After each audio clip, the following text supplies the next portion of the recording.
लोकसभा चुनाव 2024 की तारीखों का ऐलान कल यानी 16 मार्च को किया जाएगा।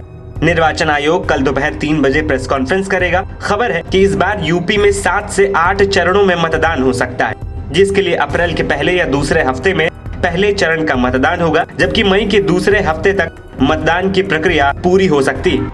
वहीं पिछले 2 चुनावों की बात करें तो 2014 में लोकसभा चुनाव कुल 9 चरणों में हुए थे, जबकि 2019 में लोकसभा चुनाव के लिए कुल 7 चरणों में मतदान किया गया था।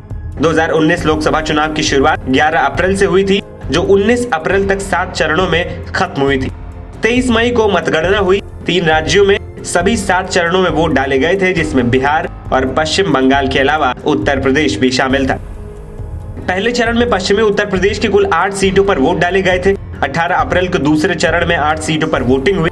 23 अप्रैल को तीसरे चरण में 10 सीटों पर वोट डाले गए। 29 अप्रैल को चौथे चरण में कुल 13 सीटों पर मतदान हुआ था। 5वें चरण की वोटिंग में 6 मई को 14 सीटों पर मतदान हुआ। इसमें मध्य यूपी की सीटें शामिल हैं। 6वें चरण में 14 संसदीय क्षेत्रों और 7वें चरण में 19 मई को 13 सीटों पर वोटिंग हुई थी।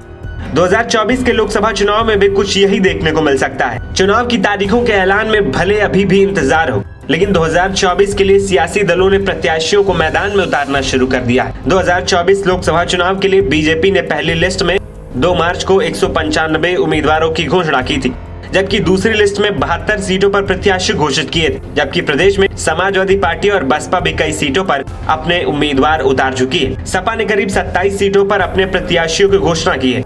आने वाले चुनाव में सपा कांग्रेस के साथ चुनावी मैदान में उतरेगी। 80 सीटों वाले यूपी में बड़ी कशमकश के बाद सपा ने कांग्रेस को 17 सीटें देने का ऐलान किया था, जिसमें अमेठी और रायबरेली जैसी कांग्रेस की पारिवारिक सीटें भी शामिल रही। लेकिन सीट बंटवारे के बाद भी अभी तक कांग्रेस की ओर से प्रत्याशी का ऐलान नहीं किया गया, यानी कांग्रेस पार्टी में प्रत्याशियों की ऐलान में पेच फंसा है। वहीं यूपी में अपनी खोई हुई साख बचाने की जद्दोजहद में जुटी मायावती भी धीरे धीरे अपने पत्ते खोल रही हैं और कई सीटों पर अपने प्रत्याशी उतार चुकी हैं। मायावती ने एनडीए और इंडिया दोनों गठबंधनों से किनारा करके अकेले चुनाव लड़ने का ऐलान किया था और अब उसी के मद्देनजर अपने प्रत्याशियों के ऐलान कर रही हैं। वहीं एक और पार्टी खुद को मजबूत करने की फिराक में है, तो वहीं अपनी पैठ बनाने का मौका तलाश रही AIMIM है, जो विपक्षी गठबंधन का खेल बिगाड़ने यूपी में 25 सीटों पर अपने प्रत्याशी उतारने की तैयारी में है। वहीं चुनाव की तारीखों के ऐलान से पहले ही सियासी बिसात बिछ रही है और शनिवार को चुनाव की तारीखों की तस्वीर साफ होते ही लोकसभा चुनाव को लेकर सियासत और गरमाने वाली है। NBT ऑनलाइन की रिपोर्ट।